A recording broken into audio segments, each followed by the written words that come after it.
Good morning. எல்லாரும் எப்படி இருக்கிறீங்க? நான் ரொம்ப சந்தோஷமாக இருக்கேன். நீங்கள் எல்லாருமே சந்தோஷமாக இருங்க. சந்தோஷம் அப்படிங்கிறது ரொம்ப சுலபமான விஷயங்க. நம்மளை சுற்றி இருக்கிற குட்டி குட்டி விஷயத்தில் சந்தோஷத்தை பார்த்துட்டோம் அப்படின்னா நம்ம வாழ்க்கை ரொம்ப அழகாக இருக்கும். என்னுடைய சந்தோஷம் என்ன அப்படின்னா ஹோம் டெக்கார்.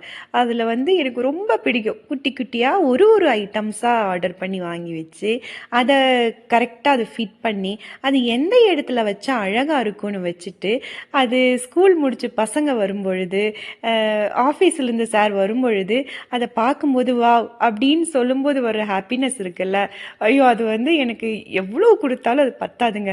அந்த அளவுக்கு எனக்கு ரொம்ப பிடிக்கும் ஹோம் டெக்கார் அப்படிங்கிறது. அதுக்கப்புறம் காலையில் எழுந்தோன்னா அங்கே ஓடி இங்கே ஓடி பசங்களை கிளப்பி லஞ்ச் பேக் பண்ணி அவங்கள ஸ்கூல் பஸ் ஏற்றி விட்டுட்டு வர்றதுக்குள்ளே அப்பா டயர்டா எனக்கா அப்படி கண்டிப்பாக சொல்ல மாட்டேங்க. சோர்ந்து போயிடுவேன். அதுக்கப்புறம் உள்ளே வந்து பார்த்தா கொஞ்சம் வேலையெல்லாம் இருந்துச்சு. சரி கைப்புள்ள களத்தில் இறங்கு அப்படின்ட்டு இறங்கியாச்சு. போய் என் செடியை பார்த்தேன்னா அச்சோ அப்படின்ற மாதிரி இருந்துச்சு. மண்ணெல்லாம் ரொம்ப ஹார்டாகி அப்படியே சுருண்டு போயிடுச்சு. கொஞ்ச நாள் நான் கவனிக்கல தான். சரின்ட்டு அவங்களுக்கெல்லாம் ஒரு பூஸ்ட் பண்ணுற மாதிரி என்னோடய டூல் எடுத்துட்டேன். ஃபோக் ஸ்பூன் எடுத்துகிட்டு போய் நல்லா குத்தி கிளறி எடுக்கும்போது ஒரு செடி வேற உடஞ்சி போச்சு. சரி பரவாயில்ல விடு, நம்ம வச்சா வந்துடும் அப்படின்ட்டு ரெண்டாவது வச்சு அதுக்கு ஒரு உயிரை கொடுத்துட்டு லைட்டாக எல்லாத்துக்கும் ஸ்ப்ரே பண்ணி விட்டுட்டு ஓகே நல்லா வளருங்கப்பா அப்படின்ட்டு அவங்கக்கிட்டே சொல்லிட்டு வந்துட்டேன். அதுக்கப்புறம் பார்த்தா காலையில் எழும்போதே ஒரு சின்னதாக ஹெட்டேக் இருந்துச்சு. சரி நம்ம மெடிசனை போட்டுடலான்ட்டு போய் கிச்சனில் என்ன மெடிசன் தெரியுமா? கட்டன் சாயா, எல்லாருக்கும் தெரியும்னு நினைக்கிறேன். ஸோ பிளாக் டீ அதை கொஞ்சம் போட்டுட்டு அதுக்கு இடையில கொஞ்சம் குட்டி குட்டியாக வேலைங்கள்லாம் இருந்துச்சு. அதெல்லாம் அப்படியே லைட்டாக அதெல்லாம் பண்ணிட்டு இடையில கால் வந்துச்சு. சரின்னு ஊரில் என்ன இருக்குது, மழை இருக்கா, எல்லோரும் நல்லா இருக்காங்களா, விசேஷம் என்ன அப்படிங்கிறதெல்லாம் கொஞ்சம் பேசிட்டு அந்த நாள் அப்படியே யோசிச்சுட்டு இருந்தேன். நெக்ஸ்ட் எப்படி போடலாம், என்ன போடலாம். அப்போ தான் ஞாபகம் வருது, மெஸ்ஸி வீடியோ கண்டிப்பாக போடுறேங்க. அது கொஞ்சம் டைம் கொடுங்க.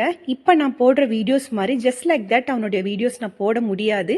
நான் போடும் பொழுது எனக்கு அந்த மூடு ஹாப்பியாக இருக்கணும். மெஸ்ஸியை பற்றி நான் சொல்கிற எல்லா வீடியோஸ்லேயும் எல்லாருக்கும் ஹாப்பினஸ் தான் கொடுக்கணும் அப்படின்றதுல நான் ரொம்ப கான்ஷியஸாக இருக்கேன்.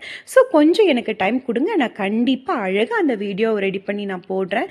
அவரை பற்றி பேசுகிறதுக்கு நிறையவே இருக்குது. சில கிளிப்ஸ் எல்லாம் நான் ஆட் பண்ணணும். அந்த கிளிப்ஸ் என்கிட்ட இல்லை, அது வர்றதுக்கு கொஞ்சம் டைம் ஆகும் போல். ஸோ அதுக்காக தான் நான் வெயிட் பண்ணிகிட்ருக்கேன். ஸோ எல்லோரும் கொஞ்சம் பொறுமையாக காத்துருங்க.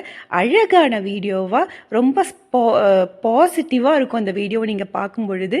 ஸ்பெஷல் கிட்ஸ்னால் ஒரு பார்வை இருக்குது, அந்த பார்வையை மாற்றணும் அப்படிங்கிறது என்னோடய இன்டென்ஷனாகவே இருக்குது.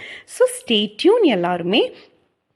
எல்லாருக்கும் இந்த நாள் மிகவும் சந்தோஷமான நாளாக அமைய ரொம்ப நான் வாழ்த்துறேன். சந்தோஷமாக இருங்க.